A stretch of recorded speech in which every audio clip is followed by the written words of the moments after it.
नमस्कार दोस्तों, ढोल में पोल चैनल में आप सब मित्रों का हृदय से अभिनंदन करता हूं। दोस्तों, आज राम राज्य के बारे में देखेंगे। राम राज्य का जो है बड़ा आदर्श माना जाता है और उसको ऐसा माना जाता है कि राम के राज्य में सारी प्रजा बहुत सुखी थी। ये एक आदर्श राम राज्य था।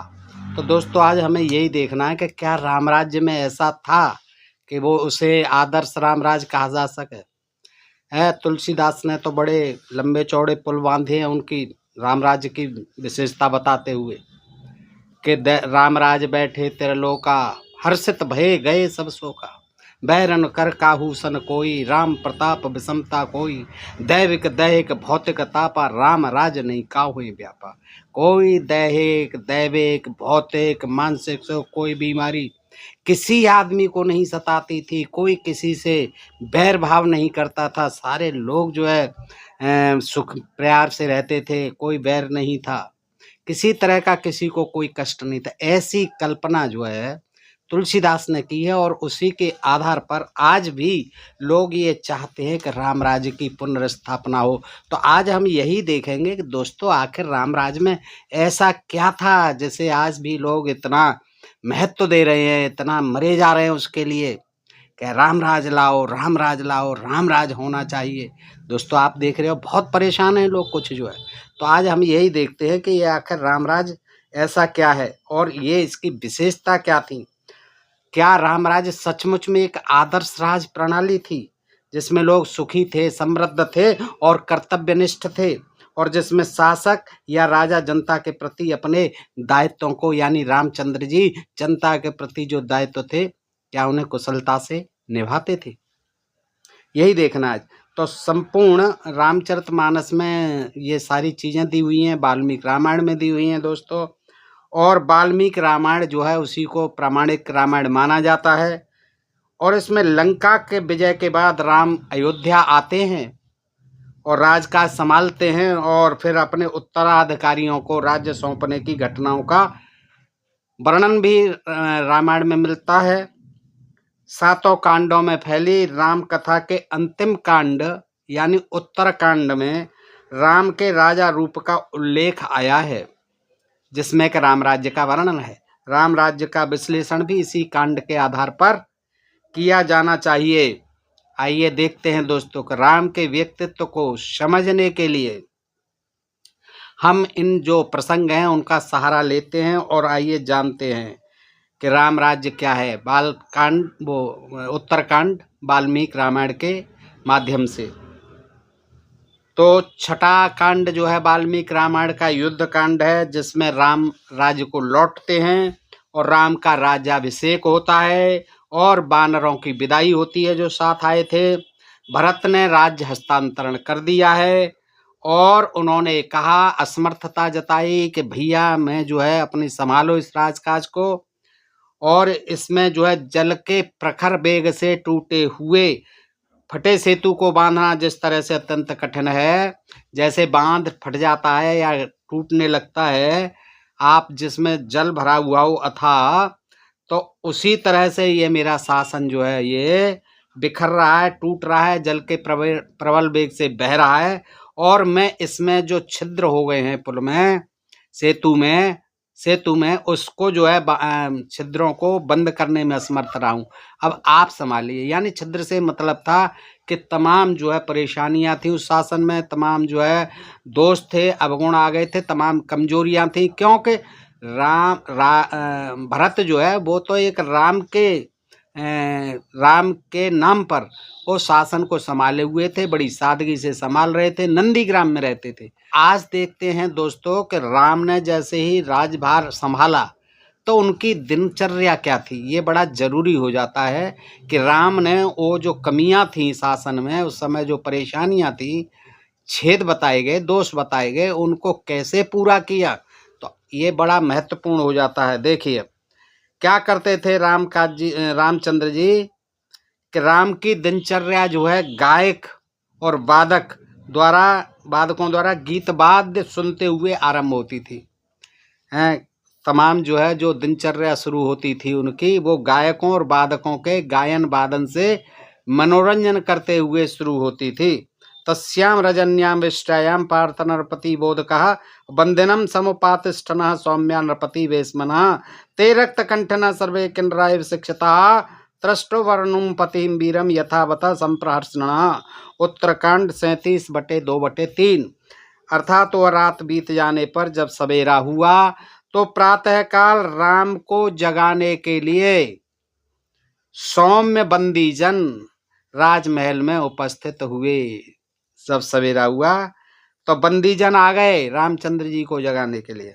उनके कंठ बड़े मधुर थे, संगीत की कला में किन्नरों के समान पारंगत। उन वंदना करने वालों ने विधिवत वीर नरेश का स्तवन आरंभ किया। स्तवन शुरू हुआ। उत्तरकांड 37/10। अर्थात सूत भी दिव्य स्तुतियों द्वारा रघुनाथ को जगाते रहे। इस प्रकार सुनाई जाती हुई स्तुतियों के द्वारा राम जाग उठे। देखिए स्तुतियां गान होने लगा। कौन कौन करने लगे? ये सूत जो है गा रहे हैं, ये मागध आ जाते थे, बंदीजन आ रहे थे, सब जो है कोई बाजा बजा रहा है, कोई गायन कर रहा है, कोई स्तुति कर रहा है। इस तरह जो है रामचंद्र जी जगते थे और फिर उठने के बाद स्नान आदि से निवृत्त होते थे, अपना स्नान करते थे। राम को हजारों सेवकों की जरूरत पड़ती थी स्नान के लिए। किसके लिए? हजारों सेवकों की जरूरत पड़ती थी स्नान के लिए। आप दोस्तों बड़ी गहनता के साथ, बड़े तल्लीनता के साथ देखें कि किस तरह से रामचंद्र जी का ये रामकाज चलता था, राम राज्य कैसा था। और महाराज के सैया से उठते ही उत्तरकांड 37/12। महाराज के सैया से उठते ही सहस्रों सेवक, हजारों नौकर विनय पूर्वक हाथ जोड़ उज्ज्वल या पात्रों में जल लिए हुए उनकी सेवा में उपस्थित होते थे। देखिए रामचंद्र जी को नहाने के लिए हजारों पात्रों में जल, हजारों लोग खड़े रहते थे हाथों में लेकर। स्तुतियां सुनकर उठने और हजारों सेवकों की मदद से स्नान कर पाने वाले शासक से यह अपेक्षा किस आधार पर की जा सकती है? सोचिए दोस्तों कि जो मनुष्य या जो राजा या जो शासक हजारों, पहले तो गायन वादन होता है, खूब ढोल तंग नगाड़े बजते हैं, उनकी प्रशंसा में गायन होता है, फिर हजारों नौकर आते हैं, पात्र ले लेकर आते हैं जल के, और फिर वो नहलाने के लिए तैयार होते। बताइए ऐसा जो शासक हो, जो इतना नहाने धोने में ही, जगने में ही इतना पाखंड करता हो, प्रपंच करता हो, उससे आप कैसे ये उम्मीद कर सकते हैं कि वो एक सुशासन जनता को देगा? किस तरह से वो जनता के प्रति अपने उत्तरदायित्वों का निर्वहन कर सकेगा? में राम की दिनचर्या का जो विवरण मिलता है उसके अनुसार राम को आमोद प्रमोद, मनोरंजन, धार्मिक कर्मकांड और ब्राह्मणों की सेवा शुश्रूषा से ही फुर्सत नहीं मिलती थी। यही अपना गायन वादन और फिर तमाम जे सवेरे जगने के बाद फिर नहाना धोना बहुत टाइम में होता था, हजारों लोग नहलाते थे, फिर जो है पूजा पाठ करते थे और फिर ब्राह्मणों की सेवा करते थे। ब्राह्मणों की सेवा शुश्रूषा में बहुत समय बिताते थे दिन में। कृतोदक शुचिर भूत्वा काले होतोत्साना देवागारम जगामाप्सु पुण्यमिच्वा कुशेवितम तत्र देवान पित्रम विप्राणाम रचित्वा यथा विधि वायम कक्षांतरम रामो निर्जगाम जनैव्रतः। उत्तरकांड 37/13/14। अर्थात स्नान आदि नित्य कर्मों से प्रवृत्त होकर राम ने हवन किया, फिर पूर्वजों द्वारा सेवित देवालय में यानी मंदिर में गए, वहां देवता, पितर और ब्राह्मणों की पूजा करके राम सज्जनों के साथ फिर राज्यसभा में गए। राज्यसभा में क्या होता था ये देखने की चीज है। क्या होता था दोस्तों? उत्तरकांड 37/24। पुराण जानने वाले महात्मा जन, पुराण के जानने वाले, जब पुराण बहुत बाद में लिखे गए हैं, रामायण और इसके बाद महाभारत के बाद, तो पुराण जानने वाले महात्मा जन उस सभा में सबके सब यथास्थान बैठ जाने पर विविध प्रकार की सुंदर कथाएं सुनाने लगे। रामचंद्र के पुराणों की ये कथा सुनाते थे, ये बड़ी मनोरंजक होती हैं, ये आपने देखा है। कथा कम गप ज्यादा होती हैं और रामचंद्र जी सुनते थे बड़े आराम से। और ये जो है फिर कथावाचक घेर लेते थे और खूब सुनाते थे। किस्से कहानियां सुनते थे अपने मित्रों से बैठ करके। किस्से कहानियां सुनने के बाद राम फिर अंतःपुर में यानी अपने हरम में चले जाते थे। दिन का बाकी समय वह अंतःपुर में ही बिताते थे, फिर वनवास में ही बिताते थे। एक अन्य स्थान पर राम की दिनचर्या का जिक्र भी मिलता है, जो इस प्रकार है कि धर्मज्ञ राम दिन का पूर्वाहन समय यानी दोपहर से पहले का समय धर्म कृत्यों में व्यतीत करते थे, पूजा पाठ और ब्राह्मणों की सेवा शुश्रूषा में, और शेष समय मध्याह्न के बाद अंतःपुर में बिताते थे। पूर्वाण्ये धर्म कार्याणि कृत्वाम धर्मेण धर्मवितः शेष दिवसम भागार्धमंतः पुरोगतो अभवत। उत्तरकांड 42। राम की सेवा के लिए हजारों नौकर चाकर तो थे ही, उनके तीनों भाइयों का काम भी राम की सेवा करना था। आमोद प्रमोद के लिए गीत वाद्य होते थे और किस्से कहानियां सुनने के अलावा सुंदर स्त्रियों के साथ यानी वैश्याओं के साथ भी विहार करने का राम का प्रिय शौक था। उत्तरकांड के 42 में सर्ग के अनुसार अशोक वाटिका में राम ने सीता को मद्य पिलाया। किसके? ये आता है उत्तरकांड के 42 में सर्ग में। अशोक वाटिका में बैठे हुए हैं और आनंद ले रहे हैं, तो राम ने क्या किया, वहां मैरे नामक शराब जैसे इंद्र अपनी सची को पिलाते हैं वैसे ही पिला रहे हैं। उनके सेवक भोजन के लिए अनेक प्रकार के मांस और मीठे फल ले आए।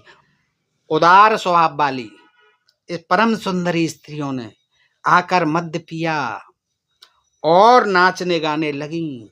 सबको आनंद देने वाले रामचंद्र ने उन स्त्रियों को सुख दिया। राम राज्य की स्थापना कर ऐसे व्यक्ति को शासन प्रमुख बनाने से समाज में सुख समृद्धि की आशा कैसे की जा सकती है। राजा जो है मस्त रहे अपने आमोद प्रमोद में, तमाम स्त्रियों के नाच गान में, मनुष्यों के नाच गान में, दारू पीने में, पिलाने में और मनोरंजन करने में, और स्त्रियों से नौकरों से तमाम मांस और वो स्वादिष्ट पकवान बनाने में, खाने में व्यस्त रहे। यानी ऐसा भोग विलासी, ऐसा आराम तलबी राजा जनता के लिए कितना जो है आरामदायक सुविधाजनक शासन दे सकता है, कैसा कुशल प्रशासक होता है। दोस्तों ये सोचने की बात है। अवतरे ही किस लिए थे? ये तो राक्षसों को मारने के लिए, राक्षसियों को मारने के लिए, यानी जो जनजाति लोग थे, आदिवासी लोग थे, मूल निवासी लोग थे, और ये ब्राह्मणों का संकट हरने के लिए, जो ब्रह्म ऋषि कहलाते थे, जो ऋषि मुनि कहलाते थे, महर्षि कहलाते थे, उन ब्राह्मणों का कष्ट हरने के लिए ही विष्णु ने ये अवतार लिया था। राम का उद्देश्य ब्राह्मण विरोधी लोगों का उन्मूलन था, नाश करना था, सफाया करना था। जो ब्राह्मणों के लिए कष्टदायक थे, जो उनकी बात नहीं मानते थे, जो उनका विरोध करते थे, जो उनके पशु बलि यज्ञ आदि का विरोध करते थे, उनका समूल नाश करना था राम का उद्देश्य। उनके हितों का पोषण करना था, ब्राह्मणों के हितों का पोषण करना था। अगस्त ब्राह्मणों का प्रतिनिधित्व करते थे, उस समय नेता थे अगस्त जो है ब्राह्मणों के। वह ब्राह्मण के विरोधियों का, ब्राह्मणों के जितने भी विरोधी उनका नाश कर रहे थे, इसलिए राम की दृष्टि में वह आदरणीय थे। वनवास के समय राम लक्ष्मण और सीता सहित घूमते हुए उनके पास गए। किसके पास? अगस्त ऋषि के पास, उनके आश्रम में गए राम लक्ष्मण सीता, और उनका शेष बचा हुआ कार्य पूरा करने की जिम्मेदारी अपने ऊपर ली। ठीक है महाराज, अब आपने जितने मार दिए जनजाति आदिवासी लोग, जिन्हें हम असुर कहते हैं, राक्षस कहते हैं, अब बाकी जो है हम लोग सफाया करेंगे इनका, आप चिंता मत करिए। अगस्त ने उन्हें पुरस्कृत करते हुए शस्त्र दिए। देखिए ये ऋषि महर्षि जो होते थे वो खूब शस्त्र भी रखते थे, और कहा, उन्होंने अस्त्र दे दिए राम को और कहा कि तुम असुरों को मारकर, असुर दोस्तों बार बार कहता हूं मैं, यही आदिवासी मूल निवासी जनजाति लोग थे, भोले भाले लोग थे, जो जंगलों में रह करके अपना जीवन यापन करते थे। लेकिन ये अनधिकृत रूप से जाकर के राम और लक्ष्मण जो उनको मारते हैं ब्राह्मणों की खातिर। ब्राह्मणों को वो यज्ञ नहीं करने देते थे जिसमें बड़ी मात्रा में घी और ये तमाम अन्न आदि, क्योंकि अन्न उस समय होता नहीं था, और फिर पशुओं की बलि दी जाती थी जो जंगल में उनके लिए बड़े लाभदायक होते थे। कुत्ते का प्रसंग आता है उत्तरकांड में, और इस संदर्भ में सबसे ज्यादा इस प्रसंग को सबसे ज्यादा उद्धृत किया जाता है। क्या? कुत्ते को न्याय, रामचंद्र के शासन में, रामराज में। इस प्रसंग में एक कुत्ता राम के पास एक ब्राह्मण की शिकायत लेकर के जाता है, जिसने उसे, यानी ब्राह्मण ने जिसे पीटा था। कुत्ते का सिर ब्राह्मण की चोट से फट जाता है, और देखिए रोता हुआ, परेशान होता हुआ कुत्ता जो है ब्राह्मण के खिलाफ शिकायत लेकर राम के पास जाता है, राम के दरबार में जाता है। राम ने ब्राह्मण को भी बुलाया और ब्राह्मण से पूछा कि तुमने इस कुत्ते को क्यों मारा? तो ब्राह्मण ने कहा कि मैं भूखा था, भीख मांगने के लिए जा रहा था, और यह कुत्ता मेरा रास्ता रोके खड़ा था, भौं भौं कर रहा था। मैंने इससे हटने के लिए कहा तो यह नहीं हटा। देखिए ब्राह्मण देव की कितनी विद्वता देखी आप। आज कोई आदमी भीख मांगे, कोई भी काम करने जा रहा है और कोई कुत्ता भौंक रहा है, तो क्या उसे मारने लगेगा? क्या उससे पूछने लगेगा, कहने लगेगा क्या हट भाई हट, हट भाई हट, और नहीं हटता है तो उसकी खोपड़ी फाड़ देगा ईंट मार के या डंडा मार के। कितना विद्वान ब्राह्मण था देखिए। तो नहीं हटा, महाराज राम से कह रहे हैं मैं तो भूखा था, भीख मांगने जा रहा था, जल्दी में था, और ये जो है भौंक रहा था मेरे सामने, तो मुझे गुस्सा आ गया जब नहीं हटा। एक तो मेरी भूख की बिलबिलाहट थी, और दूसरे इस कुत्ते की हट थी, मूर्खता थी। इन दोनों के कारण मिल जाने से मुझे क्रोध आ गया, जबरदस्त क्रोध आ गया, और मैंने इस पर प्रहार कर दिया और इसका सिर फाड़ दिया। ब्राह्मण तो पूजनीय। अब रामचंद्र जी ने जब कथा सुनी तो कहते हैं ब्राह्मण तो पूजनीय है, सारे धर्म ग्रंथों में लिखा हुआ है कि ब्राह्मण को तो कोई राजा को अधिकार ही नहीं है किसी को कि उसे दंड दे सके। यही रामचंद्र जी सोचते हैं फिर बैठे बैठे कि भाई ये ब्राह्मण तो पूजनीय है, बेशक इसने कुत्ते का सिर फाड़ दिया है, उसे दंड भी नहीं दिया जा सकता। राम ने अपनी ओर से कोई निर्णय नहीं लिया। बोले भाई मैं क्या निर्णय लूं, मैं तो बड़ा असमंजस में हूं। देखिए कोई फैसला नहीं दे पाते रामचंद्र जी, और फिर कुत्ते से ही पूछते हैं कि बताइए, तुम बताइए कुत्ते स्वान महाराज, तुम ही बताओ इसको ब्राह्मण देव को क्या जो है सजा दी जाए, क्या दंड दिया जाए। तो क्या नाम है, कुत्ता ही कहता है फिर कि कुत्ता ये कहता है कि इनको जो है कालंजर देश का महंत बना दीजिए। और उसके पीछे वो कहानी सुन, रामचंद्र जी जो है बड़ा आश्चर्य में पड़ जाते हैं कि भाई ये से दंड, ये दंड कैसा दंड है, ये तो महंत बनवा रहा है कालंजर में जो मठ है। तब वो पूछते हैं कि भाई इसका रहस्य क्या है रामचंद्र जी। तब कुत्ता बताता है कि मैं भी पहले जन्म में ये था, महंत था उस ऐसे ही मठ का, और मुझे जो है सांप मिला तो मुझे कुत्ता की योनि मिली, अब ये बन जाएगा तो ये अगले जन्म में फिर कुत्ता बनाएगा। ये देखिए दंड किसने दिया? रामचंद्र जी ने कोई दंड नहीं दिया दोनों को। वो तो असमंजस में पड़ गए कि अब किसका पक्ष लूं, किसको क्या दंड दूं, और ब्राह्मण को दंड तो दिया ही नहीं जा सकता है। तो फिर कुत्ते द्वारा जो है दंड दिलवाया है और महंत बना दिया है कालंजर मठ का। तो देखिए इस कहानी से हम क्या है कि राम की न्याय निष्ठा देखिए आप। ब्राह्मण को दंड नहीं दिया, दंड देना चाहिए था, उसका खून बह रहा है, उसकी खोपड़ी फटी हुई है, फिर भी नहीं। दंड की प्रक्रिया को घुमा फिरा दिया गया कि तुम ही बताओ, पीड़ित से ही कहते हैं कि तुम ही न्याय दो भाई। इस प्रकार ब्राह्मण के अपराध का दंड देने की अपेक्षा उसे पुरस्कार देना ही सही है। कुत्ते से पुरस्कार दिलवा दिया क्योंकि वह ब्राह्मण गरीब था, भीख मांगकर गुजारा चलाता था और उसे भूखा भी रहना पड़ता था। कालंजर मठ का महंत बन जाने के बाद उसके चकाचक मौज आ गई। तो देखिए क्या विचित्र न्याय करते थे। ये थी राम की न्याय निष्ठा। यानी ये जो है आप खुद देख रहे होंगे कि किसके लिए न्याय था राम राज्य में, किसको सुख सुविधाएं थी, किसके आराम थे? केवल ब्राह्मण वर्ग के। वो सेवा शुश्रूषा करते थे दिन भर। और दोस्तों ये बात मैं अपनी तरफ से बिल्कुल नहीं कह रहा हूं, आप वाल्मीकि रामायण पढ़ लीजिए, और इस प्रसंग को मैं वाल्मीकि रामायण के हवाले से बता रहा हूं कि ये जो राम राज्य का जितना गीत गाया जाता है, जितना वर्णन किया जाता है, वो खास ब्राह्मणों द्वारा किया जाता है। और दोस्तों इसीलिए ये मचलते रहते हैं कि फिर से राम राज्य आ जाए तो हमारा ही वर्चस्व सर्वस्व बना रहेगा। जो कुछ भी है हमारे इशारों पर ये जनता चलेगी भारत की। यही इसके पीछे की कहानी है। आप इसे समझ भी रहे होंगे दोस्त। और इस कहानी के सुनाने के पीछे, इस प्रसंग को बताने के पीछे मेरा उद्देश्य किसी की भावना को आहत करने का नहीं, किसी का जो अपमान या निंदा करने का नहीं, लेकिन ये जानने का जरूर है, बताने का जरूर है। मैंने भी समझा, पढ़ा है और आपको भी बता रहा हूँ कि ये जिस राम राज्य की इतने जो है गुण गाए जाते हैं, वो राम राज्य किस तरह का था। आप देख लीजिए और फिर स्वयं निर्णय लीजिए कि अगर आज ऐसा राम राज्य स्थापित किया जाए तो क्या जनता का भला होगा, सारी जनता का भला होगा या फिर केवल ब्राह्मणों का ही भला होगा। देखिए दोस्तों, आगे चलते। अब देखिए, राम की न्याय निष्ठा तो देख ली आपने। अब सत्य की भी बात देखें कि कैसे आदर्श पति थे, कैसे आदर्श राजा थे। न्याय और सत्य का दृढ़ता से पक्ष लेने वाले राम की छवि कितनी खोखली है, यह सीता निष्कासन के प्रसंग में, यानी सीता परित्याग के प्रसंग में और भी स्पष्ट होता है। लंका विजय होती है। लंका विजय के बाद जब सीता राम के पास बुलाई जाती है, तभी राम ने सीता के चरित्र पर संदेह किया था।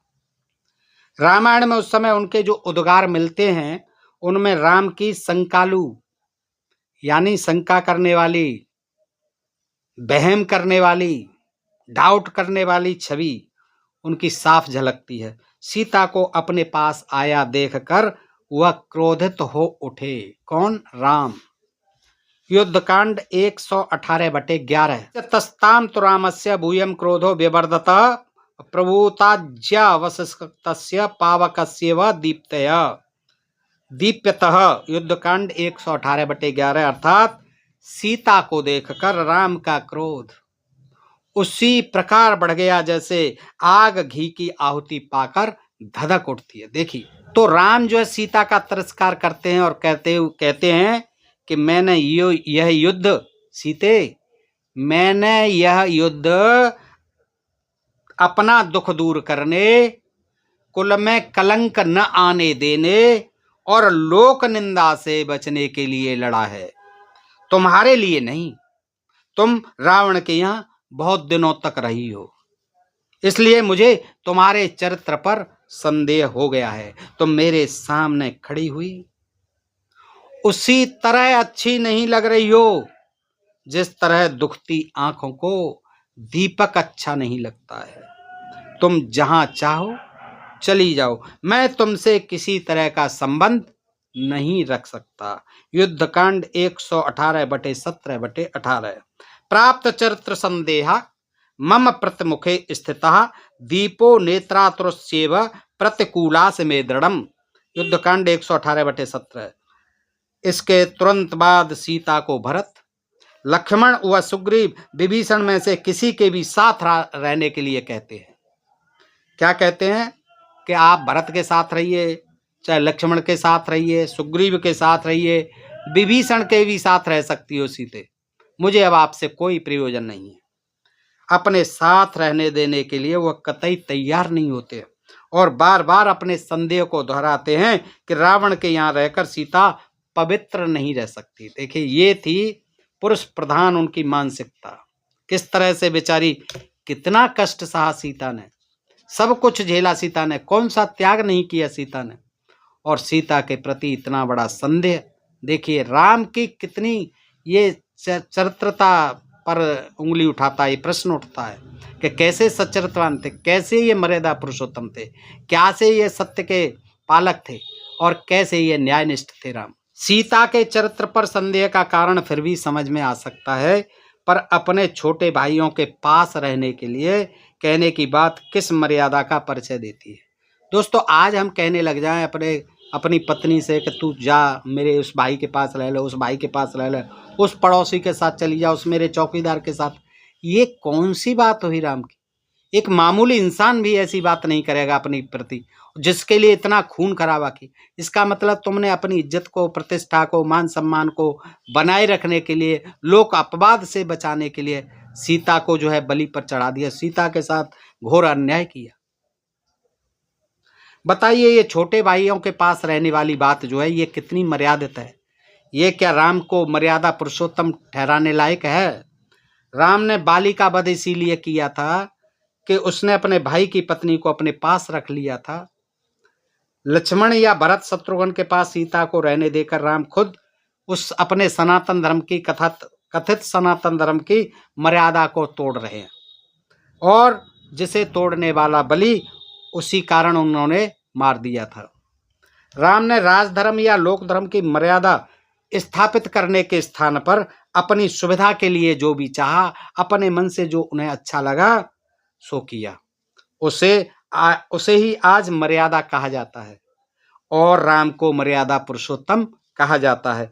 राज्याभिषेक के बाद राम ने भरत के बताए राज छिद्रों को, जो भरत ने बताए थे राज छिद्रों को, जो वानी कमियां थीं, जो दोष थे उसके राम राज्य के, उस पर ध्यान नहीं दिया, कतई ध्यान नहीं दिया। इसके विपरीत खुद विलासिता में लिप्त रहते हुए अपने भाइयों और सेनाओं को दूसरे राज्यों पर आक्रमण के लिए भेज दिया। उन्हें जो है अपने लवकुश के लिए पूरा राज अयोध्या का देना था, और उनके जो भाई थे, भाइयों के पुत्र जो थे भरत के और शत्रुघ्न के, और शत्रुघ्न को स्वयं नहीं चाहते थे। भरत पर और लक्ष्मण पर तो वो विश्वास करते थे, लेकिन शत्रुघ्न पर विश्वास नहीं करते थे, इसलिए जो है उनको लवणासुर से लड़ने भेज दिया मधुपुरी यानी मथुरा में, और वो बहुत बलवान था। बड़ा संघर्ष हुआ, और वहाँ से जो है मधुपुरी से शत्रुघ्न पर विश्वास न होने के कारण मथुरा का राज दे दिया, और फिर जो उनके पुत्र थे उनको भी दूसरे राज्यों पर लड़ने के लिए भेजा, और वहाँ दूर दूर उनको बसा दिया। उनके जो पुत्र थे तक्ष और पुष्कल जो है उस समय जो है भरत के थे, और लक्ष्मण के भरत थे, और लक्ष्मण के भी पुत्र थे। लक्ष्मण के पुत्रों का भी दूसरी जगह, यानी उन्होंने निष्कंटक राज्य जो है लवकुश को वहाँ सौंप दिया। ये जो है विस्तारवादी नीति थी, और अपने भाइयों से कटकर रहने की जो है, और लवकुश को एक छत्र जो है निष्कंटक राज्य देने की उनकी योजना थी दोस्तों। और राज्याभिषेक के बाद राम की दिनचर्या और राम के रूप में उनके कामों की एक झलक कुछ मिलती है, जो मैंने आपको बताई। उनके किसी भी काम, निर्णय या आचरण को औचित्य के आधार पर सही नहीं ठहराया जा सकता। अपने भाइयों तक से उन्होंने दुराव और छल किया। सीता को वन में छोड़ आने की आज्ञा देने से पहले उन्होंने अपने भाइयों को आज्ञा पालन के लिए वचनबद्ध कर लिया। लक्ष्मण से कहा, सबसे कहा कि जो मैं कहूँगा उसे आपको करना पड़ेगा, ऐसा वचन दीजिए। सीता को छोड़ने जाना है जंगल में। भाइयों से दुराव या अविश्वास के छोटे मोटे प्रसंगों की चर्चा न कर हम जो है लक्ष्मण की हत्या के षड्यंत्र को ही, भाई के प्रति अविश्वास, वो तो छोड़ ही दिया सीता को लक्ष्मण जी छोड़ा, लेकिन उनकी जो है हत्या का षड्यंत्र भी राम ने किया। अविश्वास और संदेह करने के रूप में हम बताना चाहेंगे आपको उत्तरकांड के 103 सर्ग से 106 सर्ग तक लक्ष्मण को आत्महत्या के लिए बाध्य करने की कथा आती है।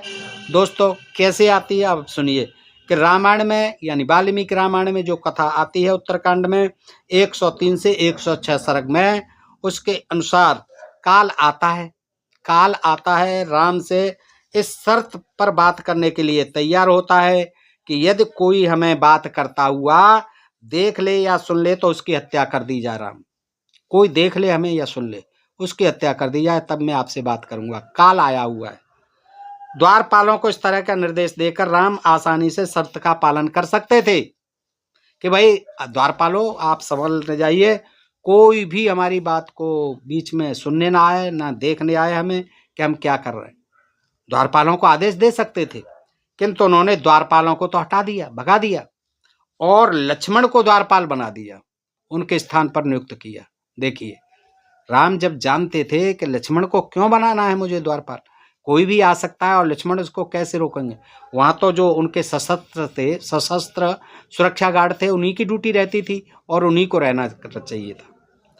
काल और राम की बातचीत के समय दुर्वासा ऋषि आ जाते हैं, और वो बहुत क्रोधी होते हैं, और वो साप दे देते हैं तुरंत, और उनके साप के डर से लक्ष्मण राम के पास जाते हैं। वो दुर्वासा ने कहा आप मेरी बात कराइए, तो लक्ष्मण की हिम्मत नहीं थी, और वो कह रहे थे कि अगर आपने इसमें कुछ भी हीला उज्जत की तो मैं तुरंत साप देता हूँ, आप सबको नष्ट कर दूंगा। तो लक्ष्मण जो है डर जाते हैं, और लक्ष्मण जो है फिर राम के दिए हुए वचन को भूल करके कि कोई सुनेगा नहीं, कोई देखेगा नहीं, वो चले जाते हैं बेचारे। राम ने काल को तुरंत विदा किया और दुर्वासा से जा मिले। हैं, काल को तो कह दिया कि आप जाओ दुर्वासा से मिले। इस प्रसंग से ऐसा लगता है कि काल का आगमन, राम से वार्तालाप और दुर्वासा का आना संभवतः पूर्व नियोजित था। बिल्कुल काल को जो है बुलाया गया, दुर्वासा को भी उसी समय बुलाया गया, द्वारपालों को भी वहां से उसी समय हटा गया, लक्ष्मण को द्वारपाल बना करके द्वार पर नियुक्त किया गया। ये क्या था आप स्वयं सोचें। इससे यही प्रतीत होता है कि लक्ष्मण को मारने के लिए ये षड्यंत्र जो है राम के द्वारा रचा गया था। और दोस्तों ये बात मैं नहीं कह रहा, ये उत्तरकांड का 103 से 106 सर्ग कहता है। लक्ष्मण के प्रति ये षड्यंत्र पूर्व नियोजित था। और इसका पहला कारण जो मैंने बताया कि राम ने द्वारपालों को क्यों हटाया, क्यों ही वहां लक्ष्मण को नियुक्त किया। क्या लक्ष्मण जो है द्वारपाल थे? काल से राम की बात तभी समाप्त हुई जब लक्ष्मण दुर्वासा के आगमन की सूचना देने भीतर आए, तभी क्यों समाप्त हुई। और दुर्वासा कोई बहुत बड़े प्रयोजन से तो आए नहीं थे, कोई ऐसा काम भी नहीं था, लेकिन मुझे मिलना है। जिस काम के लिए उन्होंने राम से मिलने की जिद की, वह काम लक्ष्मण भी पूरा कर सकते थे। राम से दुर्वासा ने अपना व्रत समाप्त होने पर ही भोजन चाहा था। ये काम तो दुर्वासा ऋषि बगैर राम से मिले कर सकते थे। लक्ष्मण ही से कहते थे कि मैंने भाई 1 वर्ष तक का व्रत किया है, वो उसका समापन कर रहा हूँ। 1000 वर्ष तक का व्रत रखा है, उसका समापन कर रहा हूँ, बहुत भूखा हूँ। तो ये तो लक्ष्मण जी ही करा देते व्यवस्था, फिर राम के पास जाने की जरूरत क्या थी। भोजन तो लक्ष्मण भी करा सकते थे। राम के लिए अपने वचन पर दृढ़ रहना जरूरी नहीं था। यदि वह लक्ष्मण से सचमुच प्यार करते थे, सचमुच स्नेह रखते थे, तो काल की शर्त या उसे दिए वचन को आसानी से तोड़ सकते थे। अरे हमारे आगे तू क्या होता है, कहते काल से, हम भी तो भगवान हैं। काल की क्या चल रही थी उनके आगे। और दुर्वासा भी क्या थे, दुर्वासा क्या उन्हें शाप दे सकते थे, क्या मार सकते थे। एक ब्राह्मण जो है उससे डर गए, क्योंकि उसकी दुर्वासा की छवि ऐसी बना रखी थी कि वो चाहे जिसे भस्म कर देते थे, चाहे जिसे शाप दे देते थे। वैसे भी राम ने काल को दिया हुआ वचन पूरा कहाँ किया। राम ने काल को यह वचन दिया था कि बात सुनने वाले या बात करते हुए देखने वाले व्यक्ति का वध किया जाएगा। क्यों नहीं लक्ष्मण को मार दिया फिर तुरंत उन्होंने, कहाँ वचन का पालन किया। हमने लक्ष्मण को नहीं मारा, बल्कि लक्ष्मण को आत्महत्या के लिए प्रेरित किया, आत्महत्या के लिए उकसाया और उसके लिए बाध्य किया। इस तरह शालीन ढंग से हत्या कर राम ने लक्ष्मण को अपने रास्ते से हटा दिया। लक्ष्मण की हत्या का षड्यंत्र क्यों रचा गया या उन्हें आत्महत्या के लिए क्यों प्रेरित किया गया, इसका तर्कसंगत कारण राम राज्य के किसी भी पक्षधर के पास नहीं है जो राम राज्य की बात करते। और ये था राम का राम राज्य। दोस्त, राम राज्य की चाहे जितनी भी प्रशंसा की जाए, कितने भी इसकी प्रशंसा के पुल बांधे जाएं, कितना ही गुणगान किया जाए, यह क्या है, केवल एक सुखद सा सपना है, आरामदायक जो आनंददायक सपना लगता है। राम राज्य का अर्थ यदि राम के समय जैसा शासन या उस समय जैसी व्यवस्था थी, तो यह आदर्श या लोक कल्याण तो कतई नहीं था जिसमें अपने भाई को भी आत्महत्या के लिए प्रेरित किया जाए, जिसमें केवल ब्राह्मणों की जो है तुष्टि की जाए। वो कैसे जो है जनता के लिए उदार हो सकता है, कैसे जनता का कल्याणकारी राज्य हो सकता है। आज यदि राम राज्य लाने की बात की जाती है तो उसका अर्थ यही है कि इस राम राज्य में ब्राह्मणों का प्रभुत्व स्थापित हो, पुनः शासकों को आमोद प्रमोद करने की, तमाम अपने भोग विलास में लिप्त रहने की आज़ादी मिल जाए, छूट मिल जाए। शासन व्यवस्था में सुधार व सुचारू संचालन पर ध्यान देने की जगह भाई भतीजों को सत्ता का लाभ पहुंचा जाए, अपने परिवारवाद को स्थापित किया जाए ये शासकों के द्वारा, और अच्छी भली व्यवस्था को नष्ट कर अपना प्रभुत्व फैलाना ही राम राज्य की विशेषता थी और होगी। समाज में सुख समृद्धि लाने, अंत में दोस्तों, समाज में यदि सुख समृद्धि लानी है और लोगों का जीवन स्तर ऊंचा उठाना है, तो उसमें राम राज्य का आदर्श अपनाने की कतई जरूरत नहीं है। उसकी झूठी छवि तोड़ने और मोह भंग करने की जरूरत है। अपने और अपने परिवार के लिए विलासितापूर्ण साधन जुटाने, जैसा कि आज भी देख रहे हो। और राम राज्य में तो और हो जाएगा कि ये शासक लोग जो है मनमानी करेंगे, और आज भी कर रहे हैं वैसे।